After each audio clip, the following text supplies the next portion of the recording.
अपने लेक्चर इस magnetic force में लास्ट क्लास में सीख रहे थे कि अगर कोई करंट वायर अगर किसी दूसरे के मैग्नेटिक फील्ड में रखा हो, कोई करंट वायर अगर किसी दूसरे के मैग्नेटिक फील्ड में रखा हो तो उस वायर पे, उस करंट वायर के उस मैग्नेटिक फील्ड में होने के बाद उसके ऊपर फोर्स लग रहा था। देख रहे थे कि अगर छोटा सा वायर था, छोटा सा एलिमेंटल वायर था डीएल लेंथ का, अगर किसी दूसरे के मैग्नेटिक फील्ड में तो फोर्स कुछ इतना आ रहा था।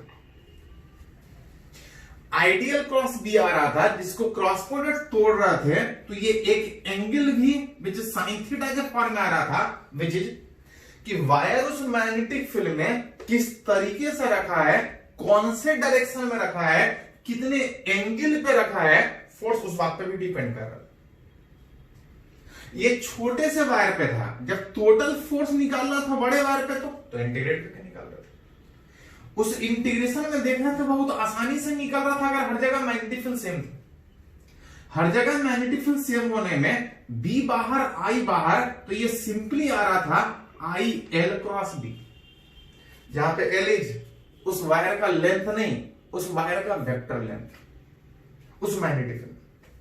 वेक्टर लेंथ का मतलब यह था कि वायर चाहे जिस शेप का है कोई फर्क नहीं पड़ेगा, अगर इनिशियल और फाइनल के बीच अगर शॉर्टेस्ट लेंथ पता हो तो मैग्नेटिक फील्ड में आसानी से फोर्स निकाल सकते हैं। लेकिन ये तब था जब मैग्नेटिक फील्ड हर जगह same, that is uniform magnetic field.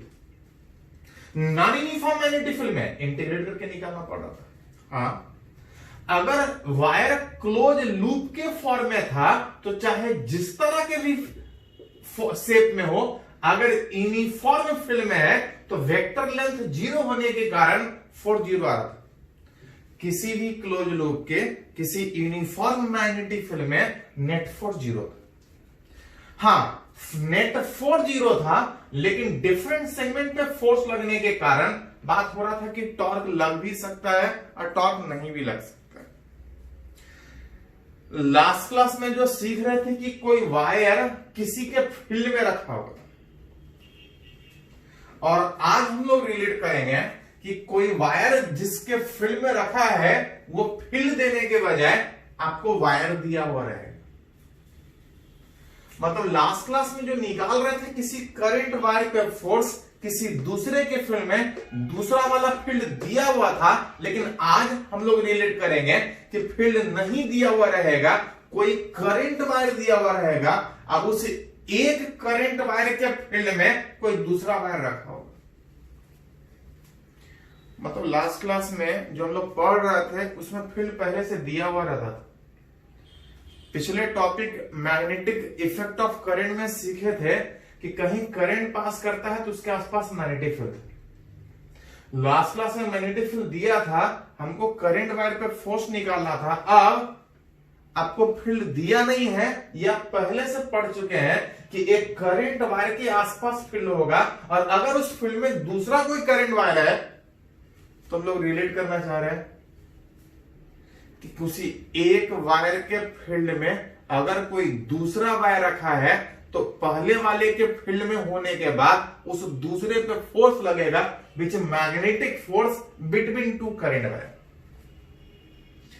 दो वायर अगर एक दूसरे के फील्ड में रखा है, पहला वाला दूसरे के फील्ड में, दूसरा वाला पहले के फील्ड में, दो वायर एक दूसरे के फील्ड में रखा है, तो रिलेट करना चाह रहे हैं उस एक दूसरे के फील्ड में रहने के बाद एक दूसरे पे कितना फोर्स लगाएगा, that is magnetic force between two current wire. हाँ, इसमें एक थोड़ा सा पॉइंट बोल सकते हैं कि magnetic force on a current wire in own magnetic field. Wire अलग अलग शेप का हो सकता है। अगर वायर अलग अलग शेप का हो सकता तो आप ये बोल सकते हैं कि इस वायर के कारण यहां पे फील्ड होगा। कोई करंट वायर के आसपास फील्ड में अगर अपना ही वायर है तो अपने ऊपर कोई फोर्स नहीं लगाता। याद कीजिए मैकेनिक्स में जिस तरह से बात करते कि किसी भी पार्टिकल पे जब फोर्स लगने का बात था तो दूसरा लगाता था, अपने ऊपर कोई फोर्स नहीं लगाता था। उसी तरह से यहां पे कि किसी करंट वायर पे फोर्स का बात कीजिएगा तो फोर्स किसी वायर पे तभी लगेगा जब वो किसी दूसरे की फील्ड में हो। अपने फील्ड में अगर बात कीजिएगा तो अपने फील्ड में किसी वायर पे कोई फोर्स नहीं लगेगा। रिलेट करना चाह रहा है magnetic force between two current wire, जहां पे पहला कंडीशन में रिलेट करना चाह रहा है between two parallel current wire. दो वायर अगर एक दूसरे के पैरेलल हो सकता है कि दोनों वायर में करंट सेम डायरेक्शन में हो सकता है कि दोनों वायर में करंट अपोजिट डायरेक्शन में। ये पहला कंडीशन, ये दूसरा कंडीशन। दोनों में करंट सेम भी हो सकता है, अलग अलग भी हो सकता है। अभी अलग अलग कंसीडर करते हैं, बाद में जरूरत पड़ेगा तो सेम कंसीडर कर लेंगे। दो करंट वायर एक दूसरे के पैरेलली एक दूसरे के फील्ड में कुछ सेपरेशन पे रखा है, कुछ सेपरेशन होगा।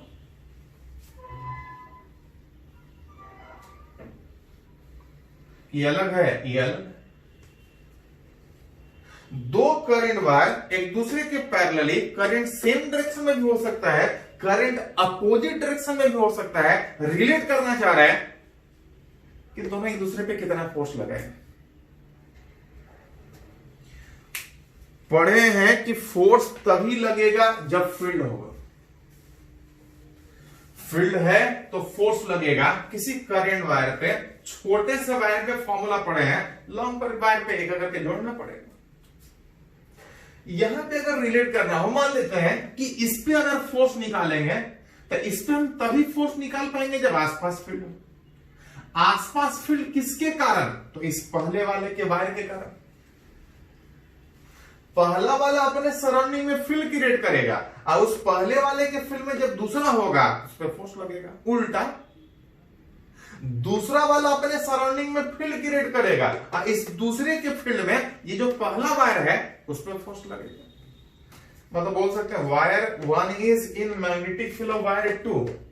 ये वाला इसके फील्ड में और ये वाला इसके फील्ड में। जो एक पॉसिबिलिटी है वही पॉसिबिलिटी है। मतलब सबसे पहले फोर्स निकालने के लिए हमको फील्ड का बात करना पड़ेगा। अगर इसके ऊपर फोर्स निकालना चाहते हैं तो पहले इसका फील्ड जिसका डायरेक्शन भी था। किसी स्ट्रेट वायर के कारण डायरेक्शन कैसे निकालते हैं? तो यह स्ट्रेट वायर में thumb is in direction of current, तो कर्ल बताता था फील्ड का डायरेक्शन। जहां डायरेक्शन निकालना होता था वहां कर्ल को ले जाके रखते थे और उसका सेंस देखते थे कि किधर की ओर रोटेट कर रहा है। वो रिलेट करता था कि मैग्नेटिक फील्ड किधर है। इस वायर के कारण जब यहां पे फील्ड का बात कीजिएगा तो फील्ड अंदर की ओर जाएगा।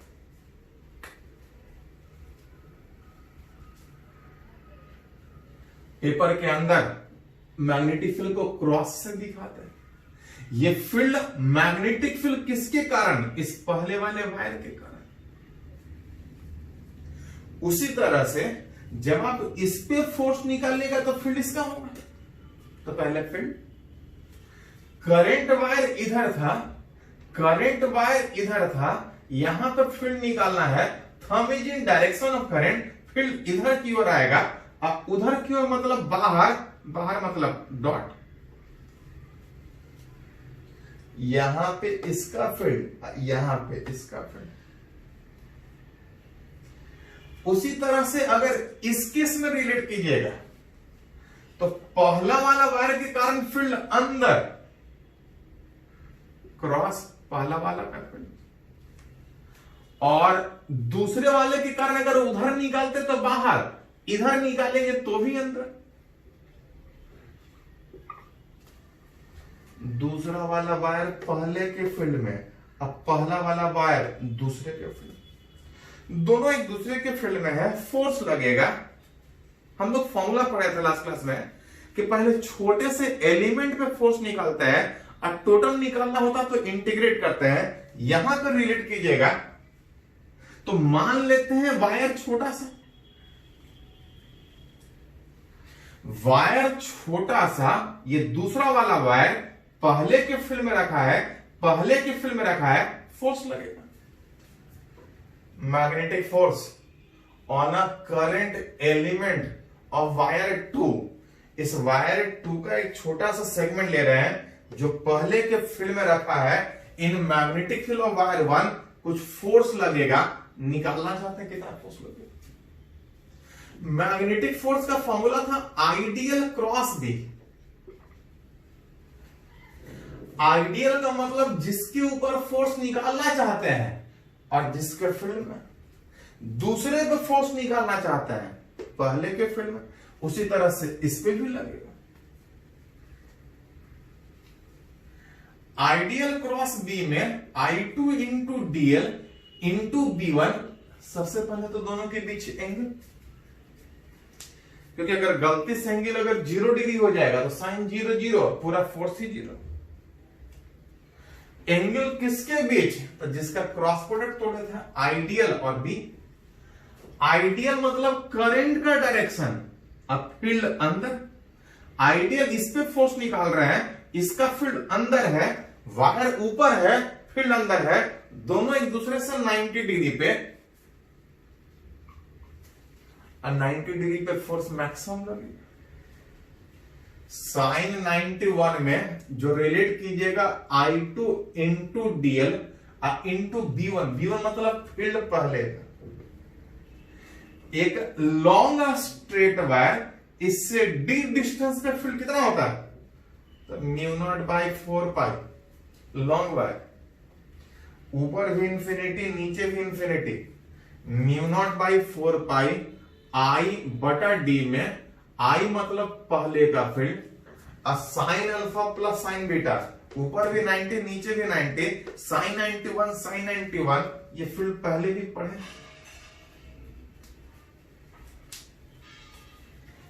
ये हो गया छोटे से एलिमेंट इस दूसरे वाले वायर पे पहले के कारण फील्ड।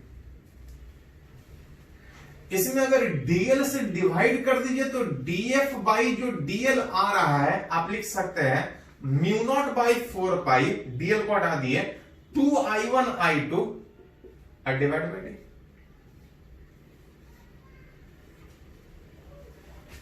ये क्या निकला, तो ये फोर्स था छोटे से एलिमेंट पे, अगर DL पे डिवाइड किए तो ये फोर्स है मैग्नेटिक फोर्स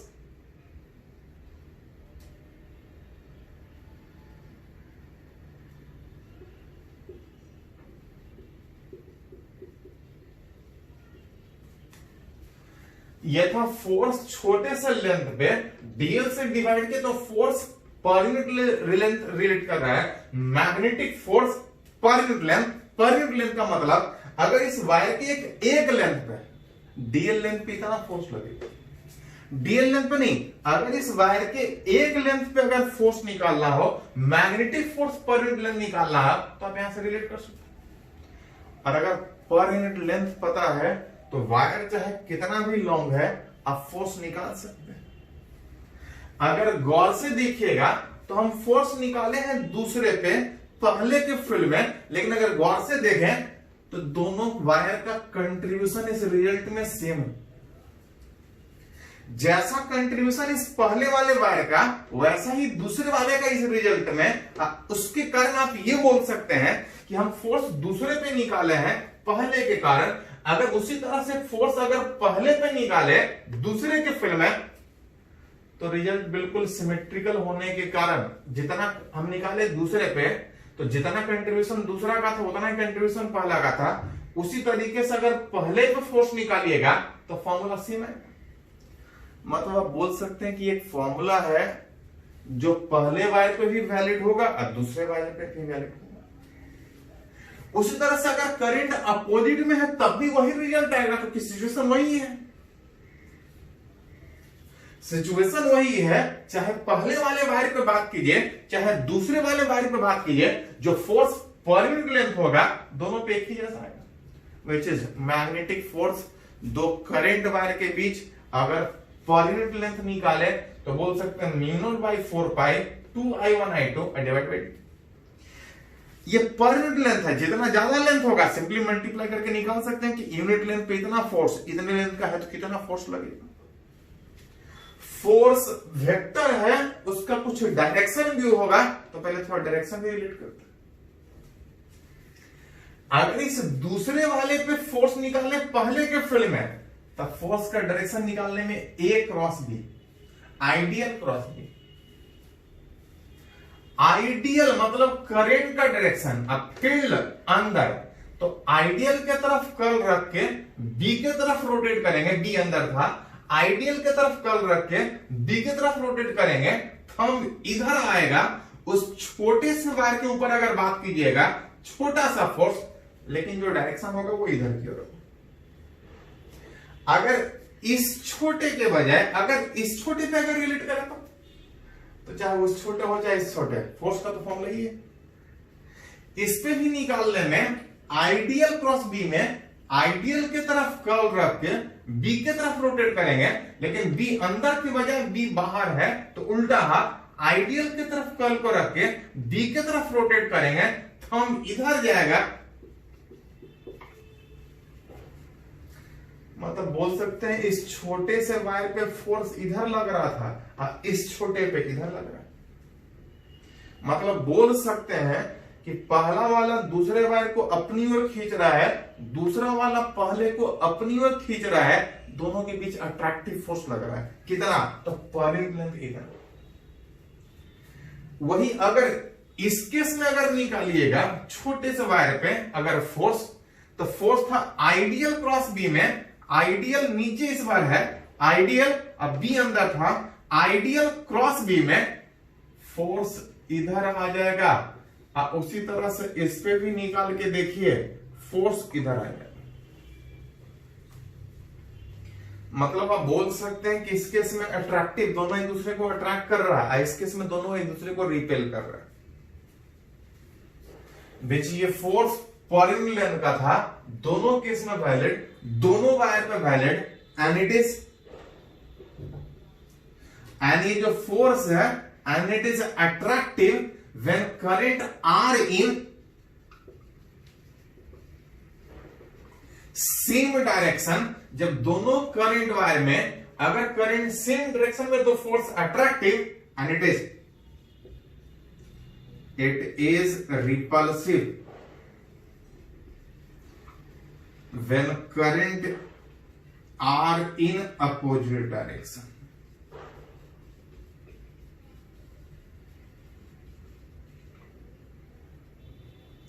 ये रिजल्ट ध्यान में रखिएगा, डेरिवेशन भी थोड़ा ध्यान में रखिएगा।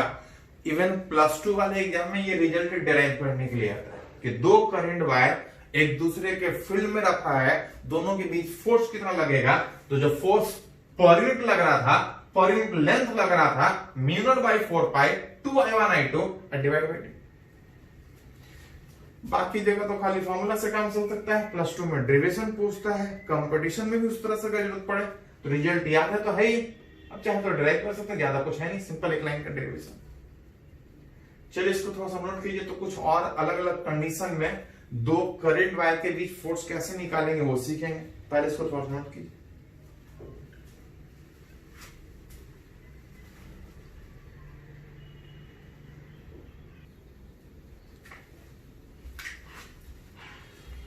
तो अभी एक कंडीशन में लोग रिलेट किए कि दो वायर अगर एक दूसरे के पैरेलली रखा है, तो पहला वाला पे दूसरे का इफेक्ट होगा, दूसरे का पहले पे इफेक्ट होगा। दोनों एक दूसरे के इफेक्ट में एक दूसरे पे फोर्स लगा रहा था, फोर्स अट्रैक्टिव लग रहा था। करंट जब सेम डायरेक्शन में था, करंट जब अपोजिट डायरेक्शन में था तो रिपेल कर रहा था। जो फोर्स पर यूनिट लेंथ था, चाहे पहला पे निकाले चाहे दूसरा पे सेम था, μ0/4π 2I1I2/d। एक और कंडीशन में अगर आगे बढ़े तो मान के चल रहे हैं एक करंट वायर फिक्स है, कहीं होगा फिक्स इस तरह से,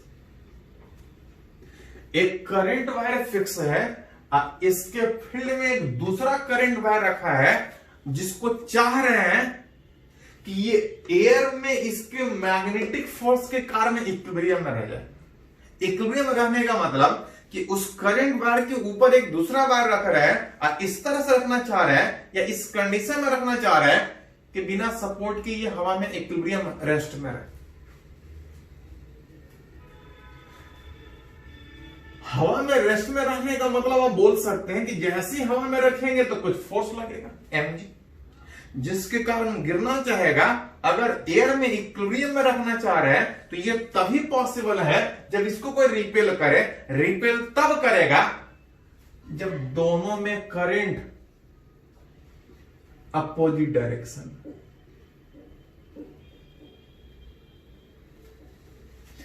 जब दोनों में करंट सेम डायरेक्शन में था तो अट्रैक्टिव लग रहा था और खींच लेगा। अगर इसको एयर में इक्विलिब्रियम में रखना चाहते हैं तो यह तभी पॉसिबल होगा जब इसमें करंट अपोजिट डायरेक्शन में पास करे और तब मैग्नेटिक फोर्स ऊपर लगेगा और तब जाके इक्विलिब्रियम में रह सकता है। विच अगर आप चाह रहे थे कि इक्विलिब्रियम में हो तो इक्विलिब्रियम में तभी होगा जब net force zero. Net force zero का मतलब जितना फोर्स नीचे लग रहा था mg उतना ही मैग्नेटिक फोर्स ऊपर, और दो वायर के बीच मैग्नेटिक फोर्स पड़े हैं कि अगर हवा में अगर d डिस्टेंस पे इक्विलिब्रियम में था तो μ0/4π2I1I2/d, लेकिन याद कीजिए ये फोर्स नहीं था, ये फोर्स पर यूनिट लेंथ था। वायर है, कुछ ना कुछ इस वायर का लेंथ होगा। अगर इस वायर का लेंथ अगर L है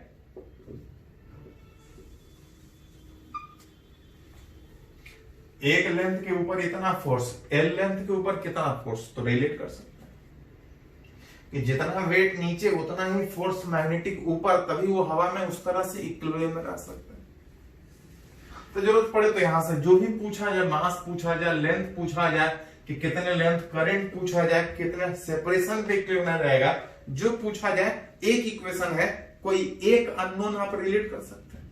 हाँ, इसमें क्वेश्चन और कभी कभी पूछा जाता है कि अगर दिया जाता है कि अगर पहले से अगर इक्विलिब्रियम में था, अगर इस वायर को थोड़ा डिस्प्लेस कर दे आइदर ऊपर और नीचे, किसी डिस्टेंस पे इक्विलिब्रियम में था, अगर इसके इक्विलिब्रियम से अगर डिस्प्लेस करके छोड़ दे आइदर ऊपर या नीचे, तो कहीं पूछा जाता है कि मोशन कैसा होगा। छोड़ेंगे तो जहां छोड़ेंगे वही रहेगा कि नीचे आएगा या ऊपर जाएगा। Which is in previous part, if wire is displaced from its equilibrium in vertical direction, वो जो वायर वर्टिकल में इक्विलिब्रियम में था, अगर उसके इक्विलिब्रियम से अगर उसको डिस्प्लेस करे, नीचे वाला वायर हम लोग फिक्स मान के चल रहे थे, ऊपर वाला वायर को अगर थोड़ा सा डिस्प्लेस कर दे, मान लेते हैं x से ऊपर डिस्प्लेस किया,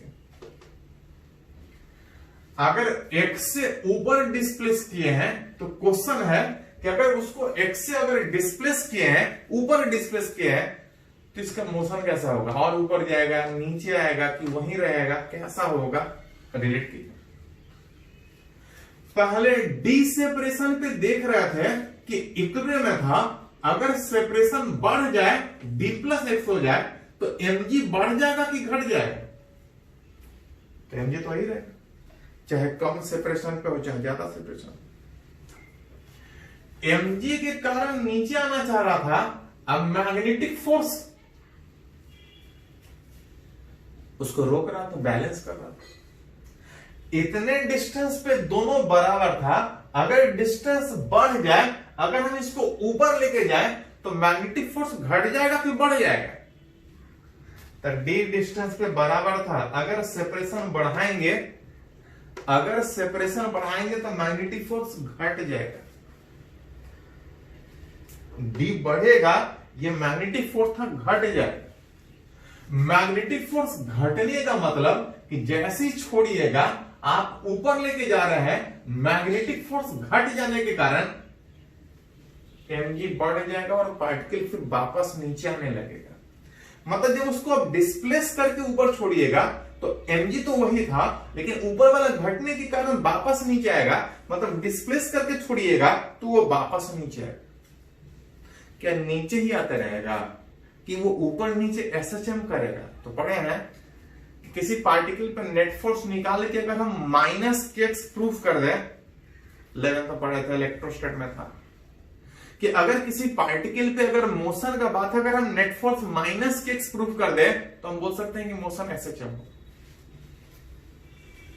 अगर नेट फोर्स ऑन वायर अगर इस वायर को अगर AB अगर नाम दे, ऑन वायर AB एट अगर डिस्प्लेस पोजीशन अगर लिखे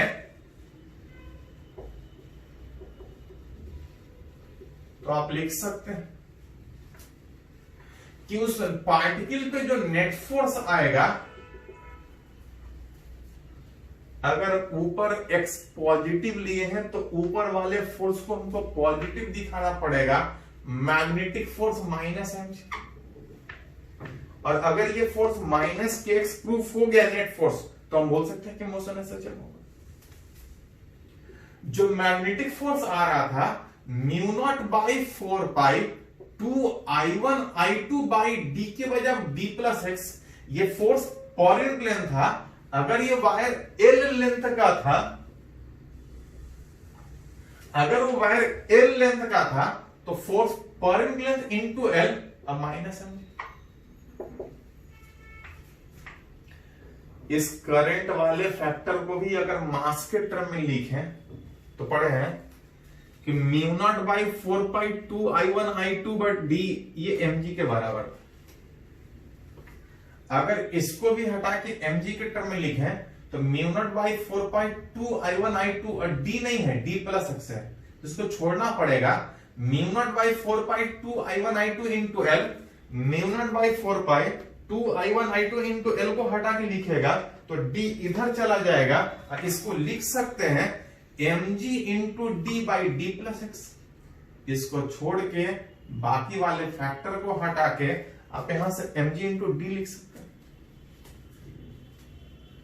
अब -mg था, mg कॉमन निकालिएगा, एलसीएम दीजिएगा तो आ जाएगा d+x, ये था d और ये था d+x। जिसको अरेंज कीजिएगा तो d से d कैंसिल आउट, इसको लिख सकते हैं -mgx बटा d+x। क्या नेट फोर्स -kx के फॉर्म में आ गया? तो -kx के फॉर्म में तब आएगा जब यहां पे x नहीं होगा, तभी ये बाकी सब कांस्टेंट हो जाएगा। इसमें एक थोड़ा सा एजम्पशन लेना पड़ेगा कि अगर स्मॉल x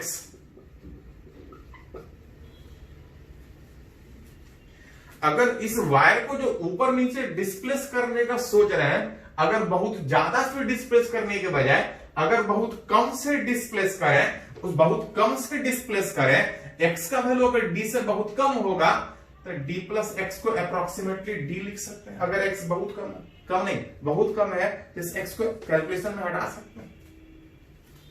देन जो नेट फोर्स आएगा आप लिख सकते हैं कि इस d+x को हटा के जब d लिखेगा -mg/d इंटू x -kx, आप बोल सकते हैं कि इस ऊपर वाले वायर को जब डिस्प्लेस करके छोड़िएगा तो ये मोशन ऐसा चम करेगा, क्योंकि नेट फोर्स -k के फॉर्म में। बोल सकते हैं hence motion is SHM with, इसमें क्वेश्चन पूछा जाता है कि अगर पार्टिकल SHM कर रहा है, कुछ टाइम पीरियड होगा उसके SHM का, तो पूछा जाता है कितना टाइम पीरियड। याद कीजिए पढ़े हैं कि अगर कोई पार्टिकल अगर m मास का अगर SHM में है तो टाइम पीरियड होता है T/2π√m/k है प्रोपोर्शनलिटी कांस्टेंट। यहां पर रिलेट कीजिएगा तो 2π√m/k को हटा के लिखिएगा mg/d में mm वाला फैक्टर कैंसिल आउट हो जाएगा, जो टाइम पीरियड आएगा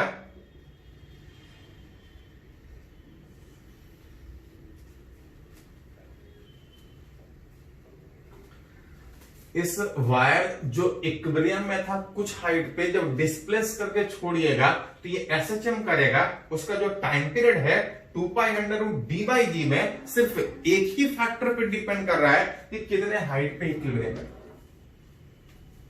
कितने हाइट पे इक्विलिब्रियम है अगर वो पता है तो डिस्प्लेस करने के बाद जो SHM का टाइम पीरियड होगा बाकी किसी भी फैक्टर पे डिपेंड नहीं करेगा, खाली एक ही फैक्टर पे डिपेंड कर रहा है कि वो दूसरा जो वायर हवा में इक्विलिब्रियम में था कितने हाइट पे इक्विलिब्रियम है।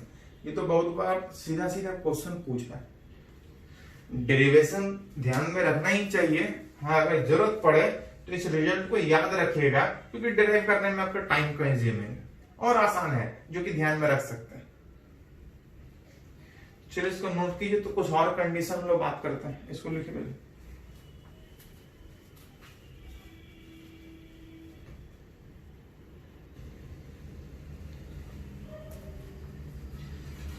तो हम लोग रिलेट कर रहे हैं कि एक करंट वायर किसी दूसरे करंट वायर के फील्ड में होने के बाद जो उसके ऊपर फोर्स लग रहा है कितना लगेगा, किस तरह से कैलकुलेट करेंगे उसके बारे में। अभी थोड़ा देर पहले जो बात कर रहे थे उसमें वायर पैरेलली एक दूसरे के रखा था। इस बार रिलेट करना चाह रहे हैं कि अगर किसी करंट वायर के फील्ड में अगर दूसरा करंट वायर एक दूसरे के अगर परपेंडिकुलर रखा है तो इसके ऊपर कितना फोर्स लगेगा, जिसमें मान के चल रहे हैं इस AB वाले वायर पे फोर्स निकालना चाह रहे हैं जिसका कुछ लेंथ होगा और इससे कुछ सेपरेशन पे रखा। जब तक नहीं कुछ बोला जाए, ऊपर भी इंफिनिटी नीचे भी इंफिनिटी, ये लॉन्ग इन्फिनाइट वायर, इस लॉन्ग इन्फिनाइट वायर में ये छोटा सा वायर AB जिसका कुछ लेंथ है रिलेट करना चाह रहे हैं फोर्स कितना लगेगा। पढ़े हैं कि हमको जो फॉर्मूला पता है वो छोटे से एलिमेंट के ऊपर, और अगर छोटे से एलिमेंट पे फोर्स निकाल लेते हैं तो टोटल निकालने में कोई दिक्कत नहीं। विच अगर नेट फोर्स ऑन अगर वायर AB पे निकाले तो आप बोल सकते हैं कि जो वायर AB है वो इसके मैग्नेटिक फील्ड में है, in magnetic field of one. ये पहले वाले वायर के फील्ड में ये दूसरा वाला वायर है। अगर इस पे फोर्स निकालना है तो आप बोल सकते हैं कि इसके फील्ड में। टोटल लेंथ पे निकालने के बजाय पहले छोटा सा सेगमेंट मान लेते हैं, इसका dx सेगमेंट यहां से x डिस्टेंस पे पहले इसके ऊपर फोर्स निकालेंगे। ऐसा ऐसा ढेर सारा है, टोटल निकालने में सबको जोड़ने में सीधा इंटीग्रेशन तब होगा जब सारे पे फोर्स एक ही डायरेक्शन में। मतलब सबसे पहले टोटल निकालने के पहले छोटे से एलिमेंट पे सोचना पड़ेगा जो कि किधर आएगा, आइडियल क्रॉस बी। आइडियल मतलब दूसरे के ऊपर पहले के फील्ड में। उसके लिए पहला का फील्ड का बात करना पड़ेगा। लॉन्ग स्ट्रेट वायर में फील्ड अंदर,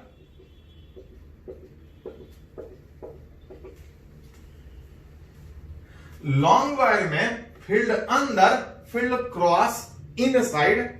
फोर्स जो लगेगा आइडियल क्रॉस बी में, इसके ऊपर आई इधर, आइडियल बी अंदर था, फोर्स ऊपर, छोटा छोटा एलिमेंट कहीं भी लीजिएगा सब पे फोर्स ऊपर की ओर लगने के कारण सिंपल इंटीग्रेशन होगा।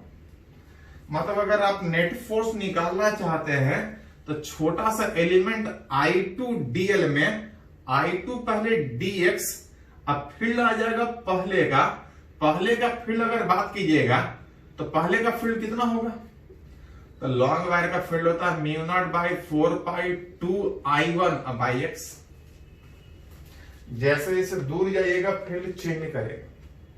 अगर x डिस्टेंस पे अगर छोटा सा थिकनेस लिए हैं, फील्ड इतना, आइडियल इनटू बी, साथ साथ क्रॉस, ये एंगल भी इंपॉर्टेंट। गलती से अगर एंगल 0 हो जाए तो फोर्स 0 हो जाएगा।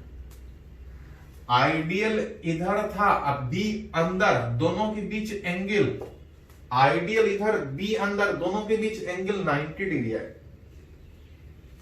साइन 91 में ये छोटे से एलिमेंट पर फोर्स था, टोटल निकालने में इंटीग्रेशन, जिसमें कुछ constant mu naught by 4π2I1I2 constant, खाली वेरिएबल में dx बाई x। एलिमेंट एक करके स्टार्ट कीजिएगा तो x इक्वल टू डी से स्टार्ट होगा और लास्ट x बराबर l plus d. Mu naught by 4π2I1I2 dx by x का integration ln x। Upper limit डालिएगा तो ln l plus d, minus को हटा के लिखिएगा तो log m बाय n में lower limit d, that is force, magnetic force इस छोटे से वायर पे, किसके फील्ड में, इस पहले के फील्ड में। तो जैसा हो आप रिलेट कर सकते हैं, पैरेलल हो, परपेंडिकुलर हो। चलिए एक और कंडीशन में बात करना चाह रहे हैं। इस बार एक लॉन्ग करंट वायर जिसका फील्ड हमको पता है कि आसपास इनसाइड इस तरह से होगा, इसमें एक रेक्टेंगुलर लूप रखा है जिसमें कुछ करंट पास कर रहा है I2। ये कुछ सेपरेशन पे होगा, इसका कुछ लेंथ होगा, इसका कुछ विड्थ होगा। एक rectangular loop A B C D, अतः आपसे पूछा जा रहा है rectangular loop in magnetic field of current wire. इस करंट वायर के फील्ड में ये रेक्टेंगुलर लूप रखा है, हम निकालना चाह रहे हैं नेट फोर्स ऑन उस करंट लूप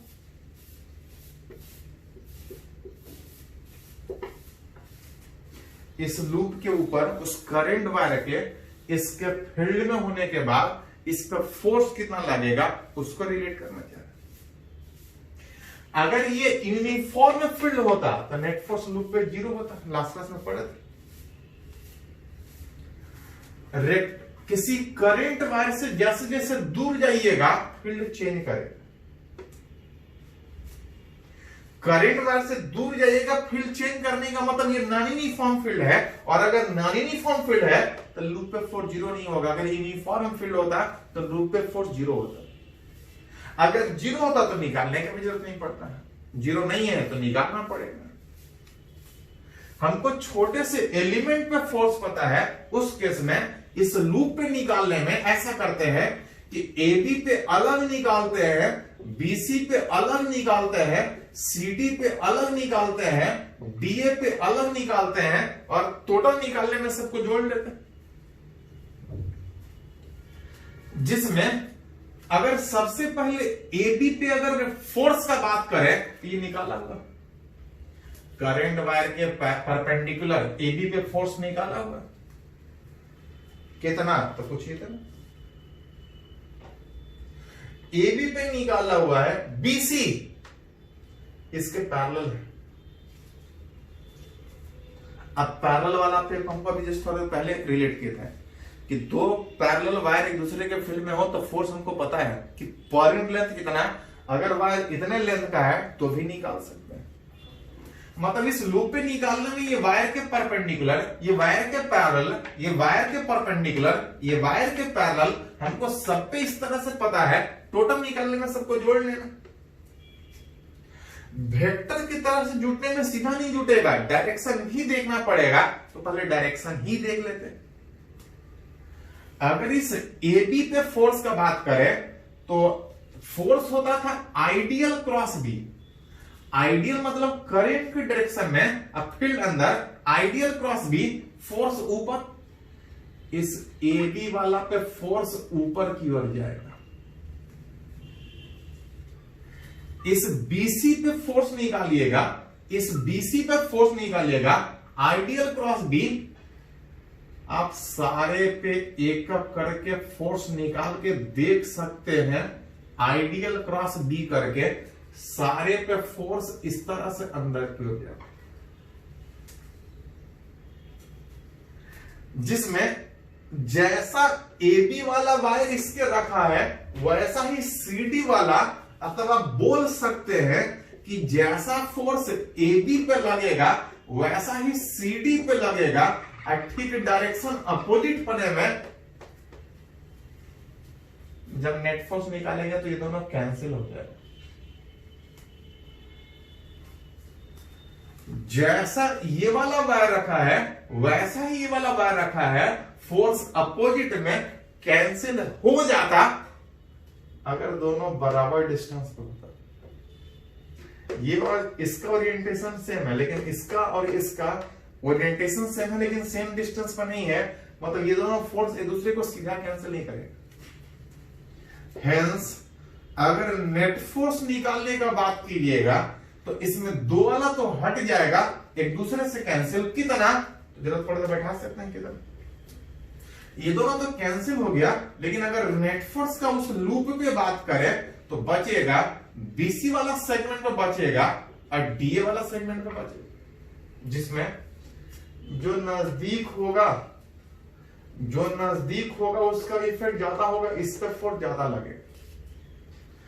डीए पर फोर्स ज्यादा लगने का मतलब इसके ऊपर फोर्स कम। इसको अगर माइनस में लिखें तो दो वायर जब पैरेलल होता है तो फोर्स का बात था 2I1 I2 बाई सेपरेशन इसका हो जाएगा L प्लस B। ये फोर्स नहीं, फोर्स पर यूनिट लेंथ इस पे था पर यूनिट लेंथ।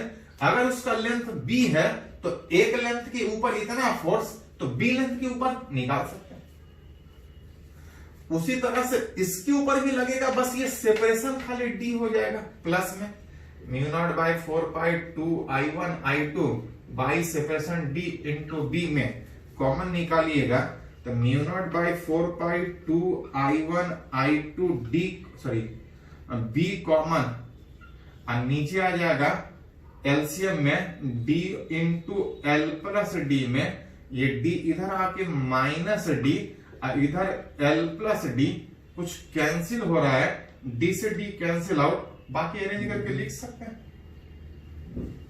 जगह नहीं है आप लिख सकते हैं μ0 बाई 4 पाई 2I1 I2 और यहां से D कटने के बाद L बचेगा, L into B divide by D into L plus D।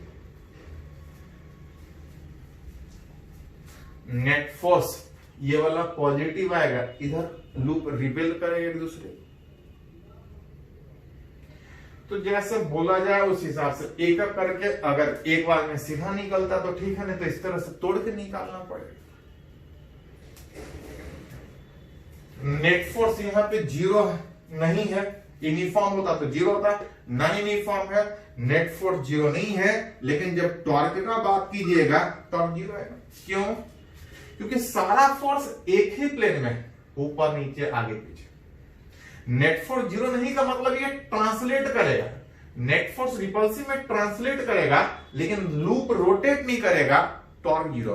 तो कभी भी ऑब्जेक्टिव में ऐसा क्वेश्चन पूछता है कि लूप यूनिफॉर्म में है तो नेट फोर्स तो जीरो होगा, टॉर्क जीरो हो भी सकता है, नहीं भी हो सकता है। लूप अगर नॉन यूनिफॉर्म में है, फोर्स जीरो नहीं भी हो सकता है और टॉर्क जीरो हो सकता है। तो ऑब्जेक्टिव में इस तरह से कभी कभी क्वेश्चन पूछता है। चलिए इसको थोड़ा सा नोट कीजिए, तो कुछ और बात करते हैं।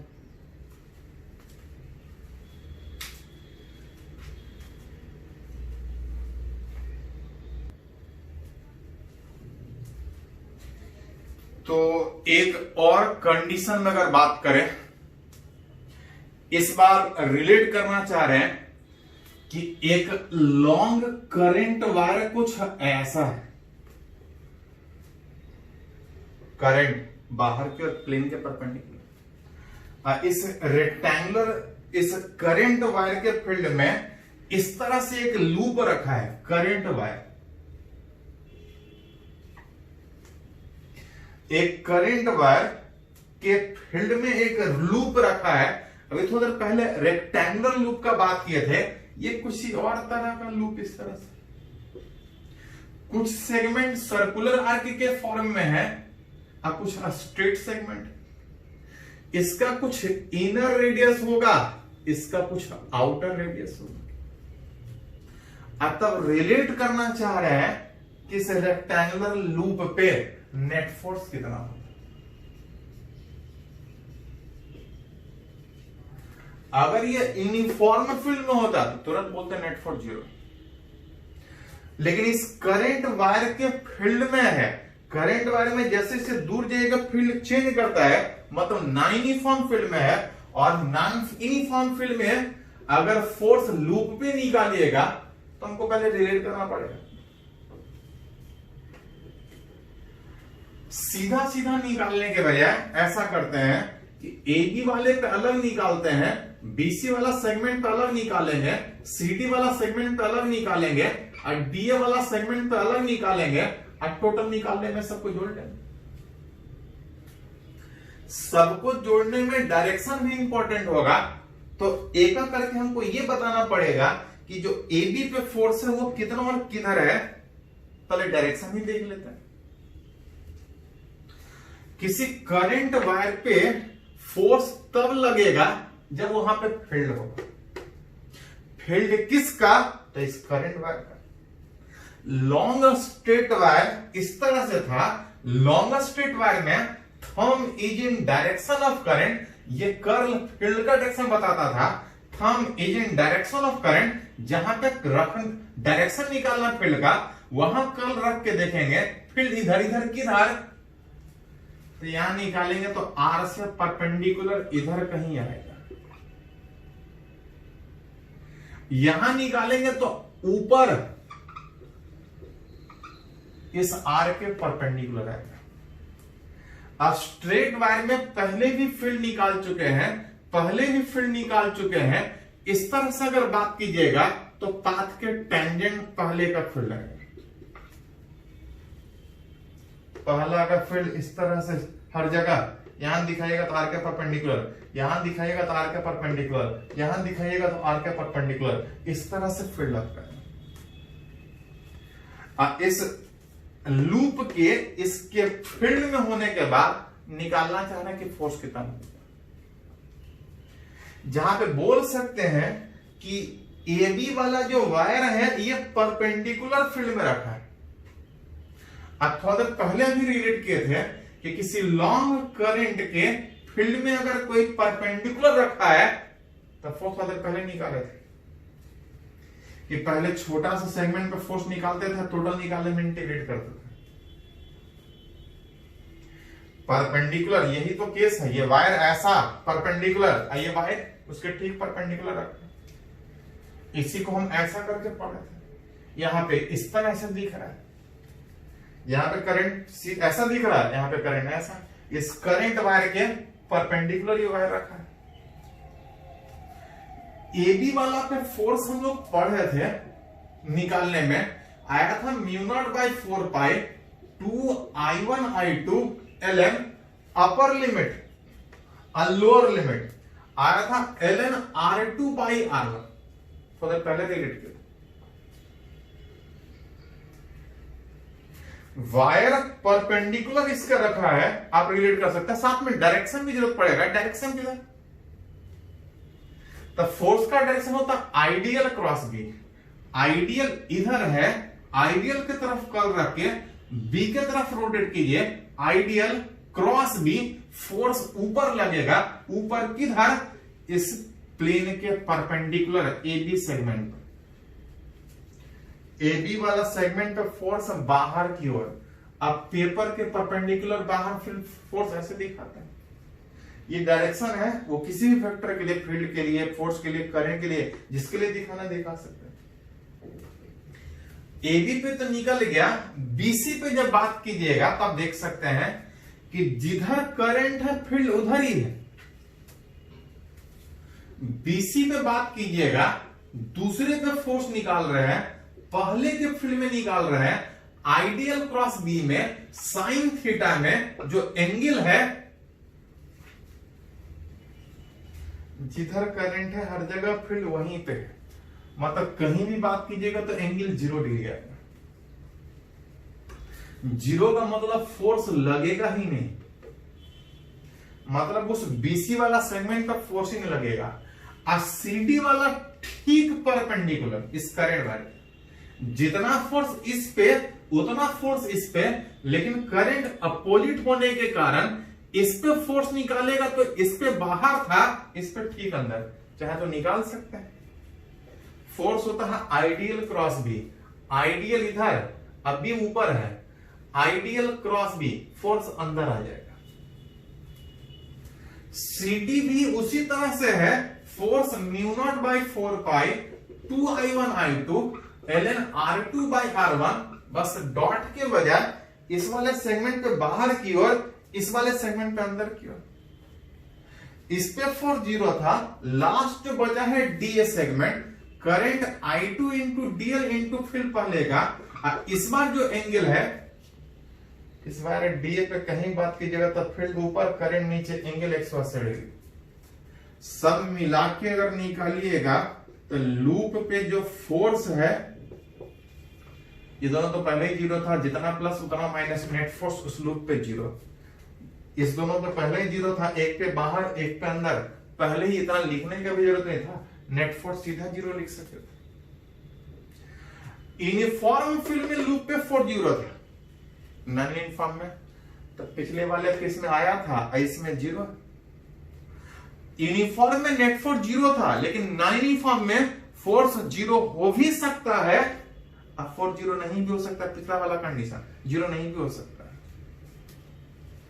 एंड अगर नेट टॉर्क अगर बात कीजिएगा तो आप देख सकते हैं कि इस दोनों पे तो फोर्सिंग लग रहा था, इस पे जितना फोर्स बाहर उतना फोर्स अंदर, एक बाहर वाले प्लेन में एक अंदर वाले प्लेन में ये लूप रोटेट करेगा।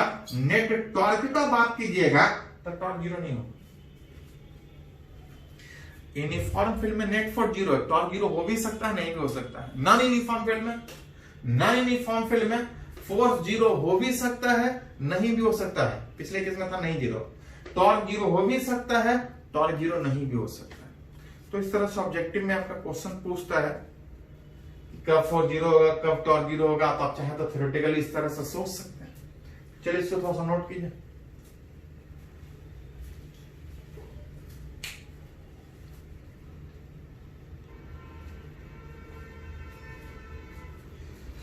तो कुछ और एग्जाम्पल अगर इस करंट वायर के बीच के फोर्स का बात करें तो एक क्वेश्चन है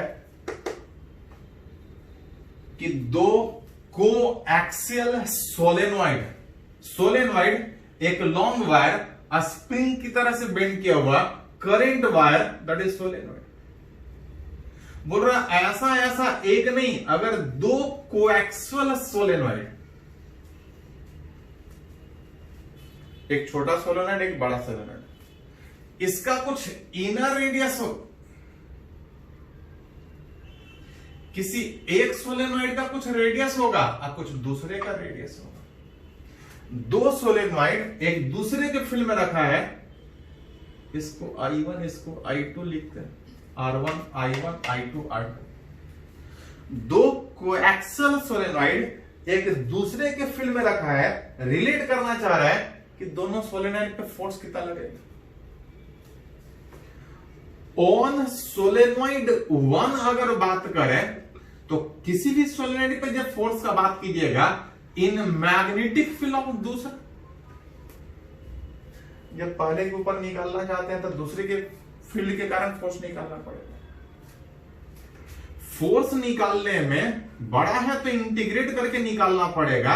आइडियल क्रॉस बी में आई अगर इस पे निकाल रहे हैं तो I/dl, तो बिल्ड दूसरे का होगा, और जो सबसे इंपॉर्टेंट है विच दूसरा। जहां पे अगर गौर से देखिएगा तो जो पहला वाला सोलेनॉइड है वो दूसरे के बिल्कुल अंदर है, और दूसरे के बिल्कुल अंदर होने में